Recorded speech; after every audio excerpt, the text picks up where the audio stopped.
Olá, eu sou Giovana Cunha e você está sintonizado no TV TST, o programa que leva até a sua casa toda semana tudo que é notícia no Tribunal Superior do Trabalho.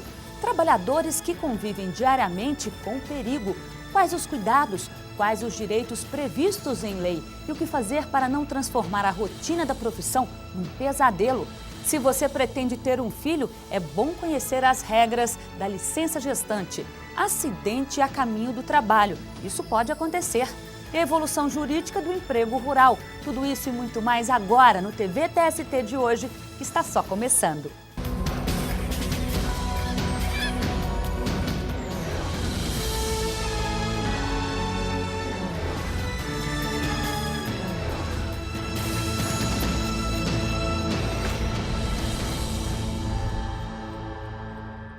E para ficar bem informado, vamos às notícias que marcaram a semana no Tribunal Superior do Trabalho.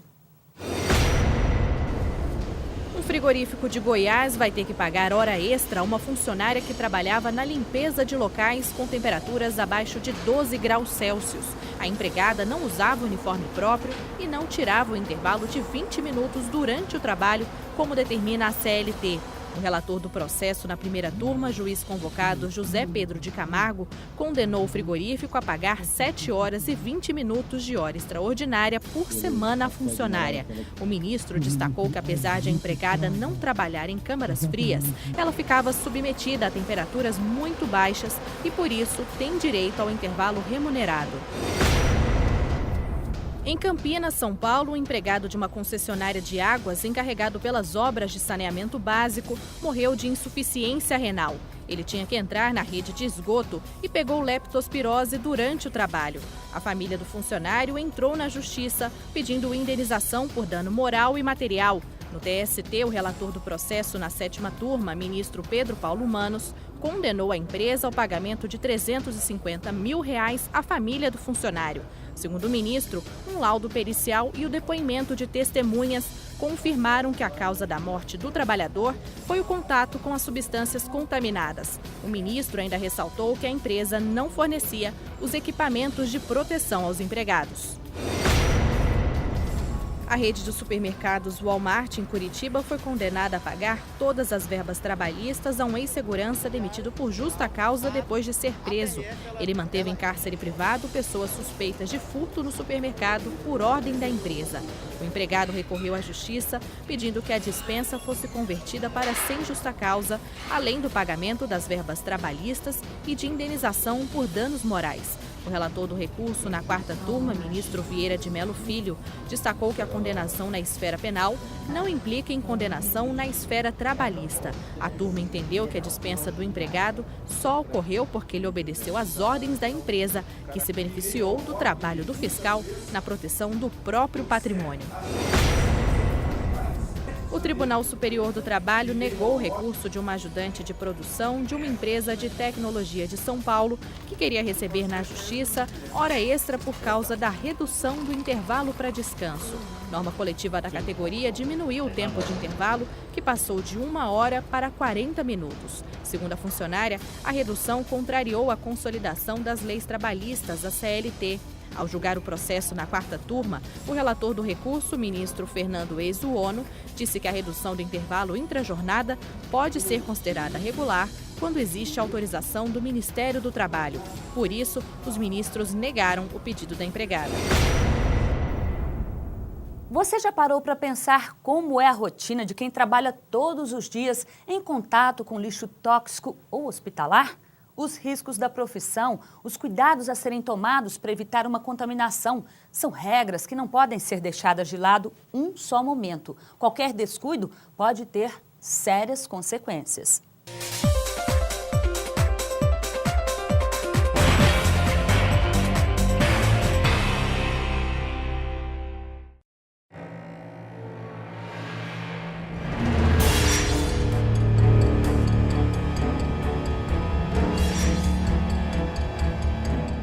Todos os meses são cerca de 510 toneladas de lixo hospitalar descartadas só no Distrito Federal.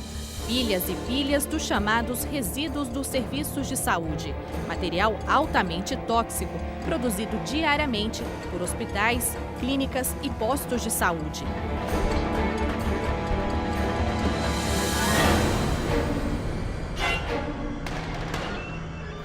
Só a rede pública é responsável por mais de 200 toneladas de tudo que chega à usina de incineração de Ceilândia.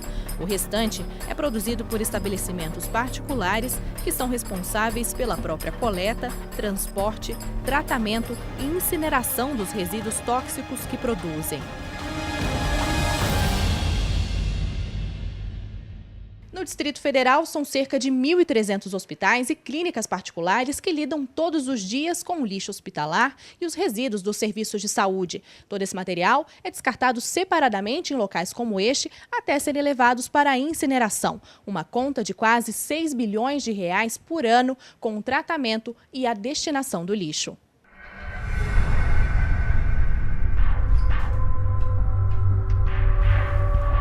Neste hospital em Brasília, assim como nos outros estabelecimentos particulares, o serviço é feito por uma empresa terceirizada, que além de coletar e transportar o material, ainda opera o incinerador. Mas até chegar ao destino final, uma série de profissionais precisa entrar em contato direto com o material. E para eles o risco é grande. Para evitar contaminação, os profissionais devem usar equipamentos de proteção, atendendo ao plano de controle de saúde ocupacional. A gente tem cuidado assim para não fechar a mão diretamente no saco, assim, pega com bastante cuidado assim, para não ficar assim. Alguns amigos meus já teve, mas graças a Deus não. A gente está arriscando, mas tem que ter realmente cuidado, porque pagar não.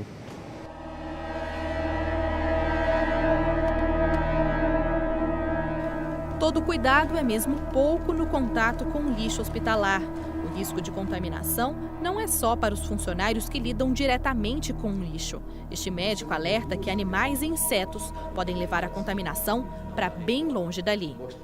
Lixo hospitalar exposto, por exemplo, em ruas, né? Ou então naqueles sistemas de coleta, né? Fica exposto, crianças podem se contaminar mexendo com seringas, né? Com equipos de soro, essas coisas, quer dizer, com bisturis, daqueles descartáveis e tal. Inclusive é material que atrai as crianças, né? Elas gostam muito disso, são crianças, elas são muito expostas a isso. Né? E aí, assim, esse aspecto, são muitas doenças que são realmente passíveis de ser transmitidas, principalmente hepatite, né? Hepatite depende da contaminação do material. Perigo que, segundo ele, pode se estender também para o meio ambiente. Contamina os lençóis freáticos, isso aí faz realmente cria um grande impacto, né? Então, a saúde ambiental, né, na verdade, é a ciência que hoje, a atividade que se incumbe dessa questão de estudar esse impacto.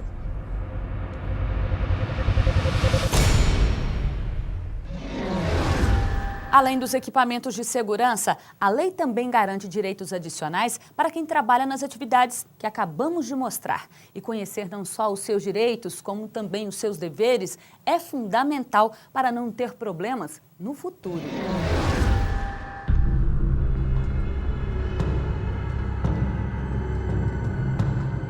No Brasil, a situação ainda é grave. A maior parte do lixo hospitalar ainda não recebe o tratamento correto. Segundo a Associação Brasileira de Empresas de Limpeza Pública, cerca de 60% dos resíduos de saúde coletados no país são descartados sem os cuidados adequados.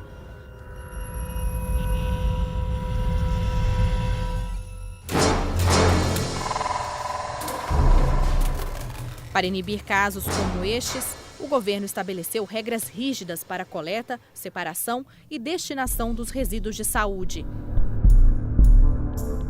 Norma regulamentadora da Anvisa determina que os hospitais, clínicas médicas, odontológicas, veterinárias e até mesmo estúdios de tatuagem encaminham material tóxico para incineração em até 48 horas. O prazo só pode ser estendido para 1 semana se o material estiver acondicionado em recipiente próprio. Além disso, Todo o material deve ser separado de acordo com os grupos de resíduos: biológico, químico, radioativo ou perfuro cortantes. O trabalhador do serviço de saúde, em relação à coleta, o transporte do resíduo de serviço de saúde, né, ele deve ter todo o cuidado relacionado com o risco presente naquele resíduo.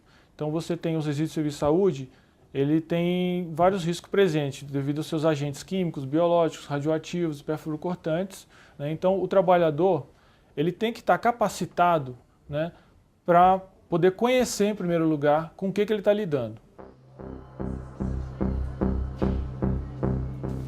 E na hora de manipular este material, todo o trabalho deve ser supervisionado. Os hospitais precisam ainda fazer a descontaminação periódica do local e fornecer os equipamentos de segurança para os trabalhadores, que precisam estar treinados e vacinados. Tem que ter sua vacinação, que deve estar registrada no serviço de saúde, assim como a sua capacitação, né, para que, se ele tiver acontecer algum acidente, com perfuro cortante, por exemplo, né, exista uma minimização dessa exposição a esse risco.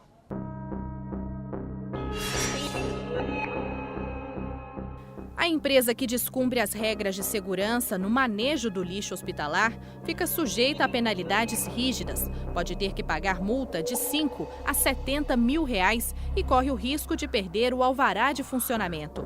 Mas o prejuízo maior pode ser para o trabalhador que não toma os cuidados necessários.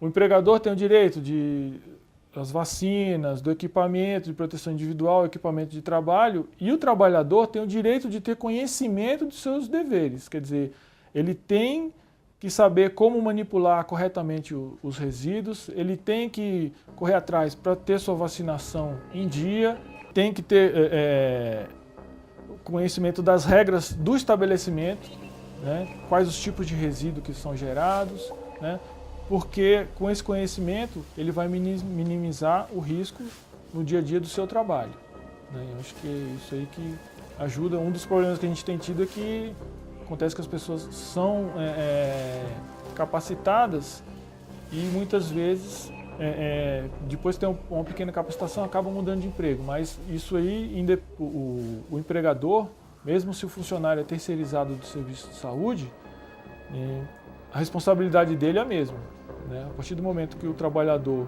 está contratado, ele tem que dar todas as condições de vacinação, de equipamentos, né, para o trabalhador desempenhar suas funções da melhor forma possível.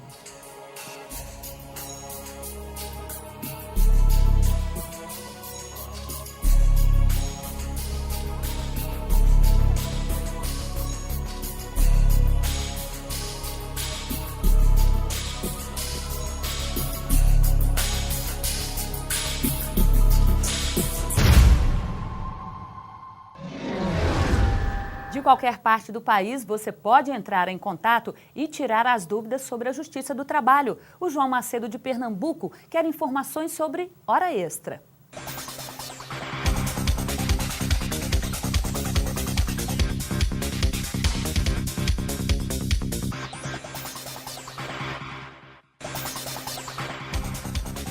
Em que situações as horas extras são pagas?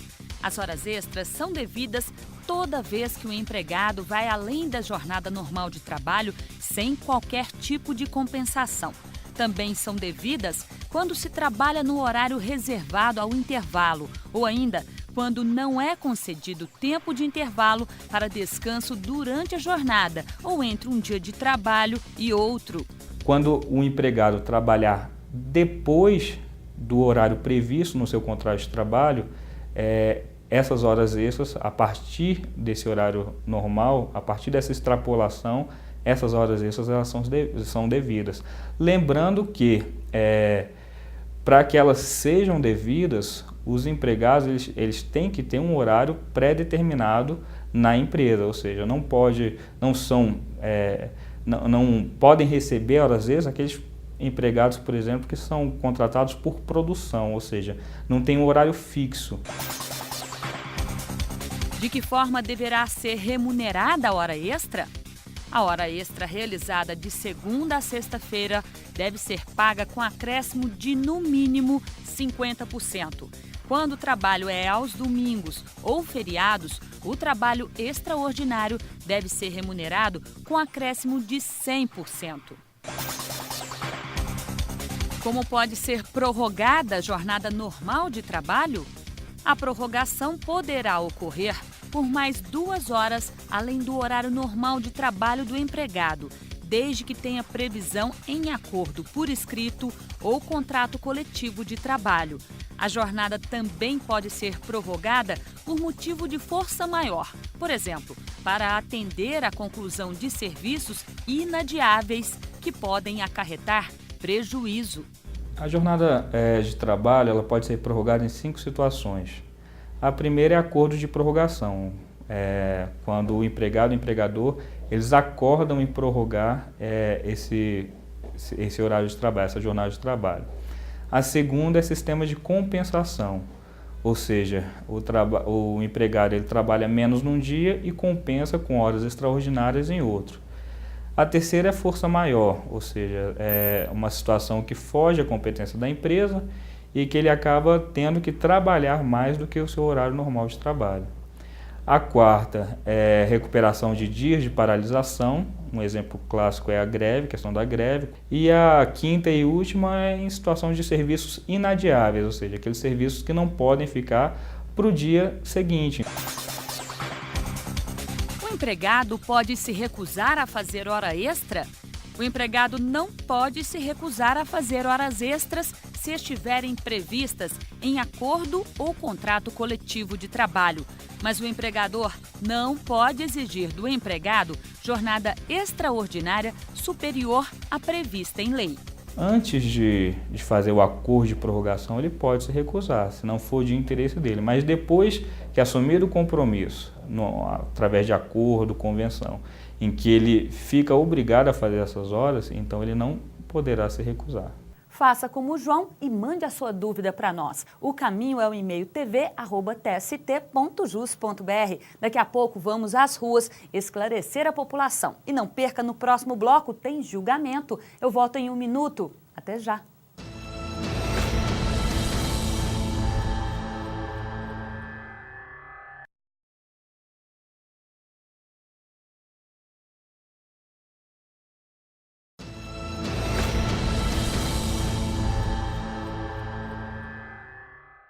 O assunto agora é rescisão de contrato. Veja o que diz a súmula 69 do TST. A súmula 69 do TST diz que, havendo rescisão do contrato de trabalho e sendo revel e confesso quanto à matéria de fato, deve ser o empregador condenado ao pagamento das verbas rescisórias não quitadas na primeira audiência, com acréscimo de 50%. A súmula 69 do Colégio Tribunal Superior do Trabalho, ela apenas resolve uma situação que gerava polêmica há tempos atrás. Isso porque as verbas rescisórias, quando não são pagas em primeira audiência, se incontrovérsias, sobre ela incidirá uma multa de 50%. Na súmula se estabelece que também incidirá a multa quando os empregadores não comparecem às audiências, ou seja, quando o empregador é revel e confesso na matéria fática, as parcelas são tidas como incontroversas e sobre esta parte incidirá, além do que é devido, uma multa de 50%. E vamos ao julgamento de destaque no Tribunal Superior do Trabalho. Entenda o caso na reportagem.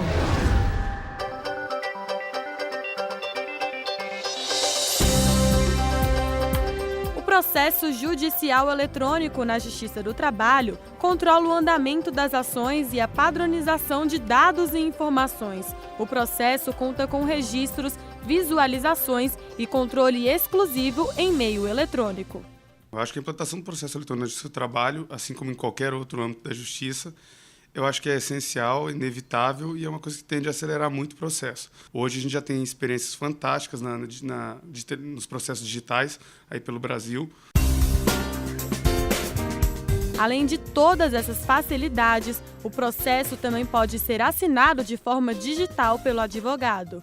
Em um caso que chegou à seção 1 de dissídios individuais do TST, 2 advogados tinham procuração nos autos para representar uma empresa de papéis na Bahia, mas o que assinou o recurso digitalmente não era o mesmo com o nome indicado na petição. O relator, ministro Aloísio Correia da Veiga, esclareceu que não existe justificativa para considerar ilegal o recurso assinado digitalmente por um advogado que não está inscrito na petição, desde que ele tenha procuração nos autos. Depois de considerar a assinatura regular, o ministro negou o recurso da empresa para suspender a estabilidade provisória de um empregado em contrato de experiência que sofreu um acidente de trabalho. A empresa foi condenada ao pagamento de indenização ao trabalhador. Acompanhe agora a decisão dos ministros do TST. 236.600, dígito 63 de 2009. Legal. Eu estou destacando porque a matéria é relevante e importante na medida que se trata do direito processual eletrônico, a ausência de assinatura eletrônica pelo advogado subscritor dos embargos, assinatura digital por advogado diverso do nome aposto na petição. Comparação com as decisões do STJ, o princípio da instrumentalidade no processo eletrônico, eu estou aqui conhecendo do recurso de embargos e, para entender válida a não irregular, afastar a irregularidade de representação do recurso interposto por petição por assinatura eletrônica, na medida em que há a certificação da assinatura eletrônica de advogado que tem procuração nos autos. Na petição, aparece nome de outro advogado que também tem procuração nos autos. Como a validade do ato processual pode ser feita por qualquer advogado que tenha procuração nos autos, me parece que eu entender irregular a representação por atribuir a autoria àquele que não assinou seria um rigor excessivo que terminaria por retirar até o princípio do processo do direito processual eletrônico. Embora devo dizer que o STJ ele está muito mais rigoroso do que nós, quer dizer, do que eu estou votando aqui, porque ele entende, nesse caso, que só o advogado que seria o autor, na medida que declina o nome na petição que foi enviada por assinatura digital, o que teria legitimidade para representar ou para o ato. Eu consulto os ministros se estão de acordo. Peço a palavra, presidente. Ministro Brito Pereira. Eu estou de acordo com o cumprimento de relator, se bem entendi, porque a assinatura eletrônica ela é um código e nem sempre é apenas um. Eventualmente, no texto em que se digita para ser transmitido, pode constar o nome de um que também esteja codificado. Mas ele pode digitar, quer dizer, o outro advogado, o que transmite, digitará certamente o seu código. E fica essa diferença no comprovante, naquele comprovante separado que vem o nome do advogado subscritor, pode não coincidir com aquele cujo nome está digitado. Eu estou acompanhando o antirrelator, que parece que é essa a hipótese, né? É isso aí. A hipótese é que o advogado, que se tem a procuração, quem é atribuída a autoria, colocou o nome dele na petição. Sim. Mas não assinou o recurso. Quem assinou foi um outro advogado que tem procuração nos autos e tem assinatura digital que identifica o subscritor do recurso subscritor, que identifica quem assinou o recurso. Senhora presidente, estou de plano acordo. Pois não, ministro Ives. Então, eu já tinha destacado isso aqui para acompanhar o relator. Na verdade, o que está ocorrendo é uma assinatura eletrônica por um advogado que tem procuração nos autos. Claro. Só isso. Então, eu não teria esse rigor do STJ de exigir que também esteja na petição, se na verdade quem assinou eletronicamente tinha procuração nos autos, acompanhando o relator. Eu também, quer dizer, ele que... Pois não. Não. Se é subscritor, tem assinatura. A posição ora do STJ não reside que é a existência de resolução do STJ exigindo que seja mesmo. Por isso que lá é mais rigorosa a exigência da identidade de quem assina com quem está identificado no recurso. Nós não temos a resolução daí, porque deveremos mesmo, a meu juízo, prestigiar o advogado. Se ele tem procuração, ele assina, não obstante não seja o nome dele, é perfeitamente válido e aproveita o ato processual. Lá há uma resolução número 1, de 10 de fevereiro de 2010. Senhor presidente. Pois não, ministro Renato. Só uma breve observação. É que nós vivemos um novo mundo, né? O mundo do peticionamento eletrônico, temos que se acostumar com isso. Na verdade, queria até colocar uma questão mais para colocar mesmo. Será que seria necessário constar na petição o nome de algum advogado? Em princípio, me parece que nem seria necessário constar no texto da petição a identificação de alguém, porque a identificação já vem na assinatura. Se ele tem procuração, portanto, se na petição constar o nome dele ou nenhum nome, me parece que não haveria. Não tem relevância. É apenas para reflexão, porque nós vivemos novos tempos. Não tem relevância jurídica isso. Presidente, eu peço a palavra, presidente, para um segundo, apenas para pedir ao eminente relator, se o eminente relator não se incomoda, é apenas para fazer uma ponderação. Aqui no texto da ementa, no centro, tem assim: ausência de assinatura eletrônica pelo advogado subscritor do desembarque. Apenas para refletir sobre esse texto, porque a ausência de assinatura do subscritor pode ser um erro material meramente. É do advogado identificado na petição. Parece que porque a ausência de assinatura do advogado subscritor fica pouco compreensível. Não, mas aqui é do advogado cujo nome está na petição e não o subscritor, porque não tem assinatura. Bom, tá bem. Ministro examina. Aqui é para provocar então vamos no final da tarde. não há divergência, né? Proclamo que a decisão é unânime. E não perca no próximo bloco uma entrevista especial sobre a participação da Justiça do Trabalho na Rio+20. Daqui a pouco. Até já.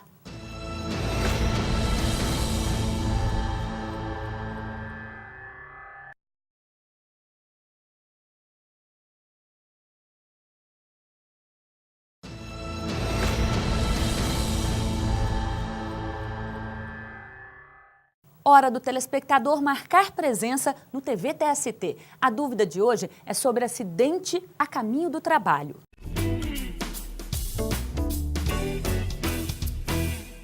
Se eu sofrer um acidente indo para o trabalho, a empresa será responsável por isso?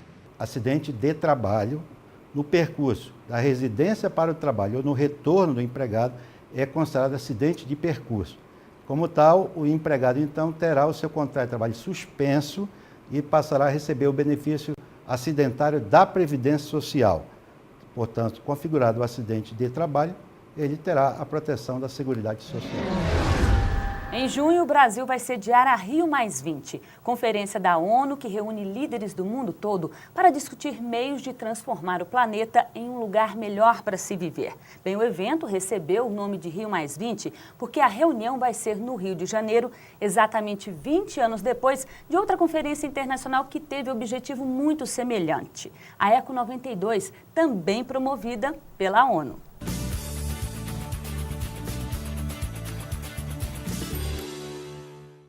E o Tribunal Superior do Trabalho vai estar na Rio+20. Para falar sobre o assunto, eu converso agora com Marcos Fava, que é juiz auxiliar da presidência do TST. Olá, doutor Marcos, muito obrigada pela presença do senhor. Olá, obrigado. Como que vai ser a participação do TST na Rio+20? O TST vai, na verdade, a Justiça do Trabalho, junto com o TST, vamos expor um stand na Rio+20 com as práticas que o Tribunal e a Justiça mantêm de sustentabilidade. E como que vai ser, doutor Marcos? O TST vai ter um stand na Rio+20? Como que vai ser? Nós vamos ter um stand em frente ao Rio Centro, que é a sede da convenção, onde trabalham os diplomatas e os chefes de Estado nas assembleias, nas discussões da própria convenção. Haverá uma área de exposição só de governo. Então, o Executivo, o Judiciário, o Legislativo, as unidades da Federação vão expor naquela área onde se realiza o Rock in Rio todo ano, que é o chamado Parque dos Atletas. Então, nesta área que fica dentro do complexo da convenção, nós vamos fazer a exposição e o TST terá um stand de exposição ali.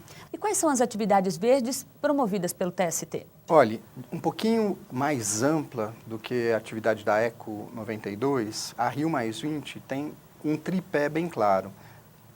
Meio ambiente saudável, que era a preocupação já da Eco 92, há 20 anos atrás, desenvolvimento sustentável, então tudo que a gente pode fazer para seguir crescendo sem agredir o meio ambiente, ou agredir no mínimo possível o meio ambiente, e empresas e empregos verdes. Então, tem-se agora uma clara consciência universal de que não adianta só recolher o lixo certo, fazer seleção, emitir menos carbono, etc., se a gente não virar os olhos também para o homem que trabalha. Então, emprego verde tem um significado que pode, de um lado, representar uma empresa que polua menos quando faz a sua atividade, mas de outro, uma empresa que trate decentemente os seus trabalhadores. Remuneração, controle de jornada, prevenção de riscos, de acidentes, não é? Educação para o trabalho. Então, são esses 3 pontos que a convenção deve discutir e abordar, e aí o tribunal tem bastante coisa a oferecer. Nós temos, por exemplo, o programa Trabalho Seguro do TST, que é um programa de prevenção de acidentes de trabalho voltado para a sociedade. Já completou 1 ano, a gente tem diversas atividades, então o stand mostrará um pouco do trabalho seguro. Dá uns exemplos para a gente, Dr. Márcio, o que vem a ser um trabalho seguro? Olhe, nós temos um quadro alarmante de acidentes de trabalho no Brasil. Perto dos 780 mil é o número dos acidentes do ano passado, dos dados que a gente dispõe. Deste número, nós inauguramos há pouco aqui o memorial em homenagem às vítimas de acidentes de trabalho, são quase 2.800 pessoas mortas no trabalho o ano passado. Isto significa Isso só o ano passado. Derrubar um evento como as Torres Gêmeas de Nova York por ano, né? A gente matou 2.800 pessoas que iam ou estavam no trabalho durante 2011. Acontece que boa parte desses acidentes, ou a grande maioria, dá para dizer, não são acidentes fortuitos, são acidentes causados. Então, precisamos prevenir para que eles não venham a acontecer. Basicamente, educação para o trabalho. Então, alertar os trabalhadores de que usar equipamentos de proteção não é cumprir uma tarefa que o patrão está impondo, mas é prevenir a própria rigidez, a própria saúde, a própria vida em alguns casos. E é isso que a gente vem fazendo por vários canais de comunicação. O próprio presidente do tribunal tem ido falar com os operários nessas obras de grande concentração de trabalhadores, como as obras da Copa, por exemplo. Ele tem ido falar isso, olha, acidentes podem ser prevenidos, prevenir para o patrão é um ato de economia, para o país é um ato de economia, porque a Previdência gasta muito dinheiro com auxílio previdenciário, auxílio por morte, auxílio invalidez, né? E é economia para todo mundo, mas para o trabalhador é sobrevivência. Então, pregamos isso, na verdade, para tentar criar uma cultura de que a prevenção é muito superior ao que se pode fazer depois que a reparação, condenação da empresa, enfim, isto é feito já. O que nós precisamos fazer é evitar que o acidente ocorra. Esse trabalho vai ser exposto na Rio+20 ao lado de pelo menos 2 outras atividades que o tribunal desenvolve dentro da temática da Rio+20. Agora, essa questão que você está colocando aí, na verdade, vamos dizer que tem 2 lados, né? Tem o patrão que às vezes não oferece o EPI, que é o equipamento de proteção individual, e tem o funcionário, por outro lado, também, que às vezes tem o equipamento e não quer usar. Tem muito essa resistência, doutor Marcos? Tem sim. E, inclusive porque a ideia é vendida dessa forma equivocada. Parece que o interesse do uso do EPI é do patrão e não do empregado, para evitar acidente somente. Né? Exato. E aí a consciência que a gente procura desenvolver, e esse trabalho é muito interessante porque atinge também crianças e adolescentes que estão se preparando para o mercado de trabalho, né? Nós temos um programa junto com a Associação de Magistrados que vai às escolas ensinar isso. Não é um interesse só do capital, só da empresa que vai economizar se o seu empregado não tiver um acidente. Vai evitar uma condenação da justiça se o seu empregado não tiver um acidente. O foco principal é a vida e a saúde do trabalhador. Então, é esta consciência que precisa ser desenvolvida. E aí, como é público e é uma iniciativa da Justiça, a Justiça não tem este perfil. Em geral, a Justiça fica parada esperando que as causas venham e aí já foi. Não é? Já morreu o trabalhador, já se acidentou, já ficou, às vezes, inválido para o trabalho e a gente repara o dano. Este programa não, esse programa leva os juízes para a rua antes dos danos acontecerem para evitar que eles venham a acontecer. O ideal é falar que o importante, como foi feita naquela campanha do TST, é que o pai volte vivo para casa, né? Ele sai para trabalhar de manhã, mas que ele volte para casa. Onde ele assim, faz mais pai, falta, não é? A ideia da propaganda era essa. Onde ele faz mais falta não é lá no canteiro de obras, não é na escola onde ele leciona, é de volta em casa, depois no convívio da família. Este é um programa importante do tribunal, aliás, é muitíssimo inovador, porque muda essa postura de que o judiciário deve ficar parado esperando os acontecimentos sociais, e aí o judiciário vai, e ele mesmo é um ator destes próprios acontecimentos, e vem já rendendo bons frutos. A gente já falou para mais de 5.000 operários só nesses atos em que o presidente vai fazer uma palestra nos canteiros, por enquanto só nos canteiros da Copa de 2014. Que já é um grande canteiro de obras, não é? Cada um enorme. Se atingir só esse, de início já está bom, né, doutor Marcos? Exatamente, exatamente. Agora, na avaliação do senhor, qual o impacto que essas campanhas hoje vêm atingindo na sociedade? Eu acho muito positiva. A avaliação que a gente pode fazer é muito positiva. Primeiro, em razão do efeito objetivo delas. A gente consegue disseminar.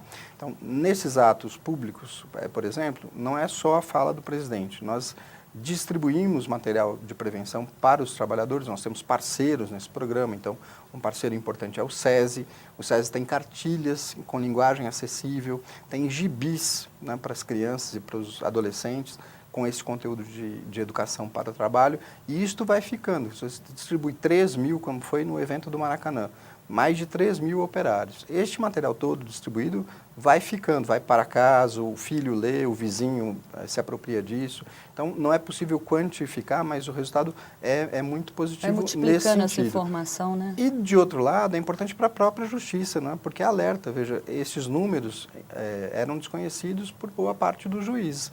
E nós tratamos, desde 2005, com a emenda 45, nós tratamos de reparação de acidentes de trabalho, sem saber que não é um problema que acontece por acaso numa obra ou por acaso num hospital. Como ele disse, aniquila 700.000 pessoas sofrem acidentes de trabalho por ano no país. É um exército enorme, né? É uma população maior do que de vários países por aí, né? E isto precisa ser combatido e é bom que a gente tenha consciência da existência desse problema.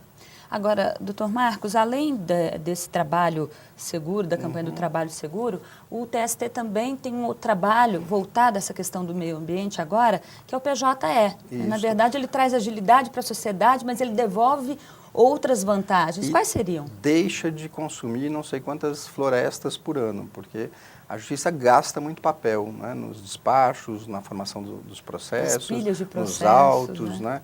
E isto deixa de existir com o PJE, já é um impacto muitíssimo positivo. Depois, como a gente consegue produzir muito mais com muito menos, porque o sistema é muito propício para isso, também a gente ganha com qualidade de vida, tempo de trabalho dos servidores, dos juízes, e isso também é desenvolvimento sustentável. Né? Só para a gente explicar, PJE é processo judicial eletrônico. Ou seja, não tem papel zero? Nenhum papel. O processo começa pela internet, caminha o tempo todo pela internet e fica arquivado nos escaninhos virtuais. Não tem mais armário, não tem mais arquivo definitivo, arquivo provisório, fica ali disponível. Aliás, esse é um dado também muito interessante do PJE.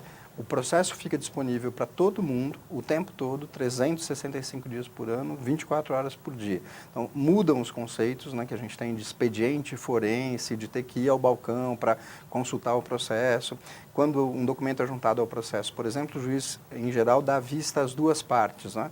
Aí isso precisa ser sucessivo, porque os dois não podem olhar o documento, não podiam olhar o documento ao mesmo tempo. Com o PJE, não. Todos olham o mesmo processo o tempo todo.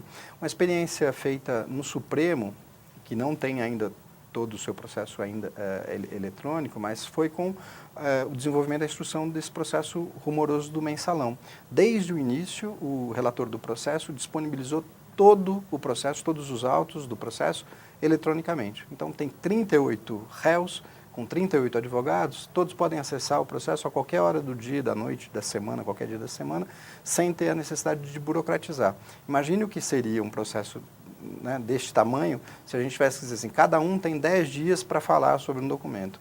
Já são 380 dias. Essa né? resposta Só não ia chegar. Isso. Exatamente. Vai demorar né? bastante. Então, o processo judicial traz muitos ganhos, o processo judicial eletrônico. Inclusive este, como eu posso produzir muito mais, com menos esforço, eu vou viver melhor, tanto servidores quanto juízes, advogados, quem se envolve com o processo deve ter uma condição melhor de trabalho, o que também é uma providência ecológica. Não é? Essa é uma iniciativa nova do TST, né? Começou na gestão do ministro Dallazen? O PJE começou na gestão do ministro Dallazen. O Conselho Nacional de Justiça definiu que os tribunais devem adotar um processo único. Esse processo foi desenvolvido, em parte, com parceria lá com o Conselho Nacional de Justiça e aqui dentro o nosso PJE da Justiça do Trabalho. E estamos muito avançados. Ele foi lançado em dezembro, a primeira vara piloto foi em Navegantes, 5 de dezembro, se não me engano, e já estamos na fase de expansão. Agora o programa já está rodando em diversos tribunais e temos um cronograma aí muito apertado de expansão. O objetivo é que 10% das varas do trabalho, da Justiça do Trabalho, tenham no final do ano o PJE instalado e os papéis queimados. Na opinião do senhor... Não pode queimar se não polui o meio ambiente. Claro, os papéis reciclados. Com certeza. Mas na opinião do senhor, esse é um caminho sem volta? Este é um caminho sem volta. E como propicia essa condição melhor de trabalho para todo mundo, todos os envolvidos, também o próprio usuário não vai querer retroagir para os autos de papel, não. Há uma resistência sempre, não? O novo apavora, mas passada essa resistência assim inicial... Assim como tinha lá atrás também, né, doutor Marcos, quando foi o voto eletrônico... Quando foi o carro, né? Quando os carros começaram a andar pelas ruas, o DVD, povo achava que isso CD, ia matar enfim. todo mundo e tal, e aí fomos assimilando, e o processo judicial eletrônico será assim, dentro de pouquíssimo tempo, as pessoas não vão ter saudade nenhuma da época dos carimbos, das capas, né? Imagina, há atos normativos na Justiça do Trabalho também, mas na Justiça em geral, que definem o tamanho e a cor das capas dos processos. Quer dizer, a gente com tanta coisa importante para fazer tem que se debruçar, né, sobre assuntos irrelevantes, porque são parte dessa burocracia quase do século XIX ainda, a que se vê abraçada a justiça. Então, o PJE mostra um novo horizonte e que tem esse lado positivo ecológico, que é também de parar de consumir, sabe-se lá quanto papel, né, que a justiça consome. E o investimento dele não é grande, né, para que isso ocorra? Não, o investimento maior está feito, o desenvolvimento do programa. Agora, então, é implantação, manutenção, né, que sempre há aí um custo, mas não é caro.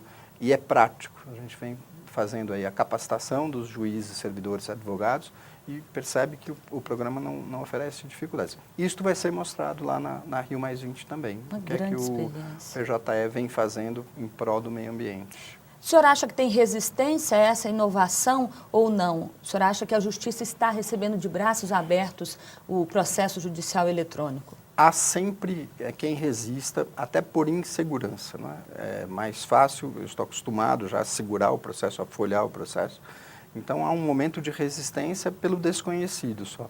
Agora, a experiência tem demonstrado isso. Conhecida a ferramenta, todos preferem muito mais trabalhar com o processo eletrônico do que se apegar aos ritos antigos, não é, de autos costurados, folhas perfuradas, né?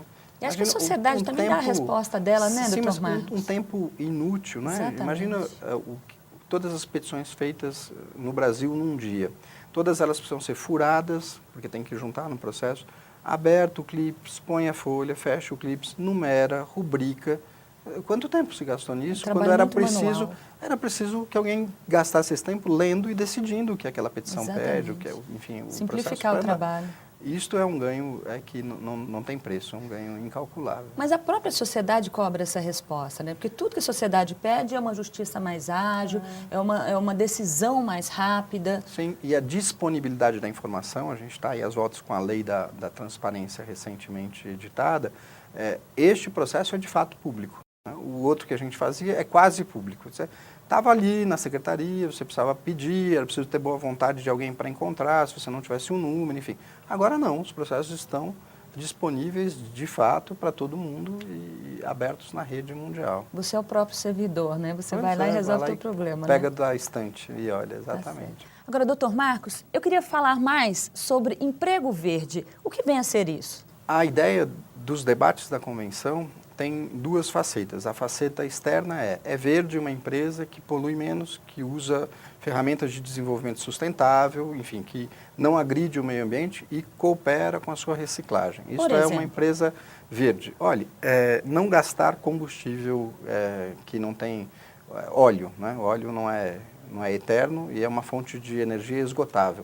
Então, ao invés de usar petróleo, gasolina, etc., eu uso o vento. Essa é uma empresa que tomou uma atitude verde porque vai cooperar com o resultado final para o meio ambiente. Agora, tem uma outra faceta que é do lado de dentro da empresa. Então, a empresa que trata decentemente seus empregados, o que significa respeitar as leis trabalhistas, sobretudo de jornada, pagamento de salários decentes, né? Estímulo para que o ambiente seja saudável do ponto de vista médico, do ponto de vista psiquiátrico, né? Ninguém pode trabalhar sob uma pressão avassaladora e que incentive também práticas verdes entre os seus funcionários. O TST tem programas de inclusão social muito interessantes, né? Tanto de pessoas carentes economicamente, quanto de pessoas com deficiência. No setor de autuação do TST, há um grupo de deficientes auditivos que classifica e marca os processos, uma atividade que exige alta concentração e que eles desenvolvem com muito brilho.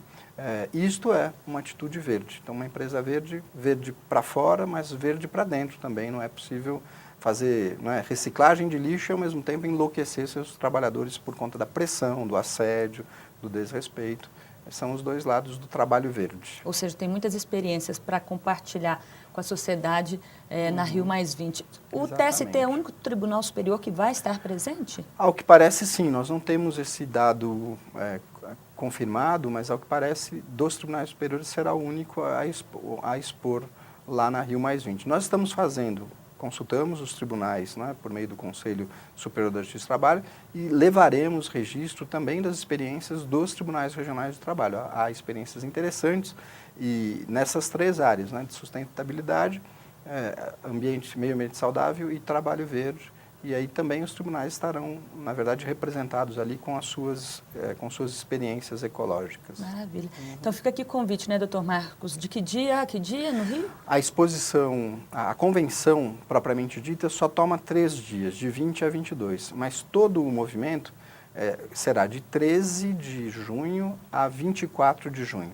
Desde 13 a exposição já está aberta no Parque dos Atletas. Depois passamos pelos 3 dias da convenção e no final de semana imediatamente seguinte, 23 a 24 de junho, é aberta a visitação do povo em geral. Então, de 13 a 24, no Rio de Janeiro, Parque dos Atletas. Ok. Doutor Marcos Fava, muito obrigada. Sucesso nos trabalhos lá na Rio+20. Obrigado.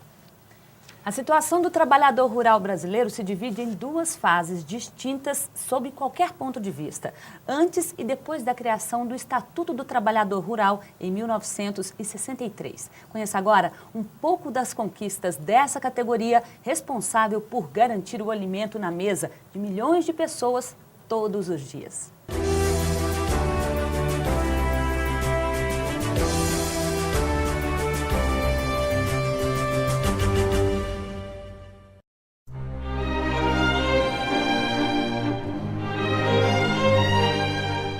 Não foi incluído no processo de organização do mercado de trabalho e do modelo justo-trabalhista implantado no Brasil entre 1930 e 45.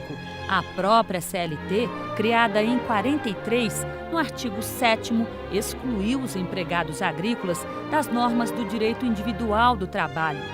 Ela apenas estendeu poucos dispositivos aos empregados rurais, como, por exemplo, salário mínimo, férias, aviso prévio e remuneração.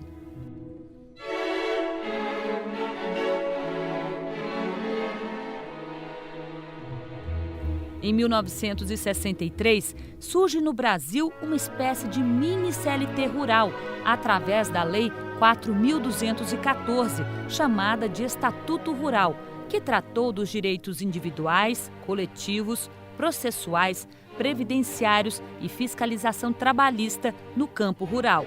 A lei aproximou os direitos do trabalhador rural aos do urbano. 10 anos depois, a legislação foi revogada pela Lei 5.889, de 73, que foi a extensão pura e simples dos direitos do empregado urbano ao rural, apenas com algumas peculiaridades. Somente a partir da Constituição Federal de 1988 que o trabalhador rural passou a ter direitos mais amplos, ficando totalmente equiparado ao trabalhador urbano. A partir de então, ficou definido que as questões trabalhistas seriam regulamentadas pela Justiça do Trabalho, enquanto que os contratos de parceria rural, empreitada e arrendamento seriam regidos pelo Código Civil, da mesma forma que as controvérsias.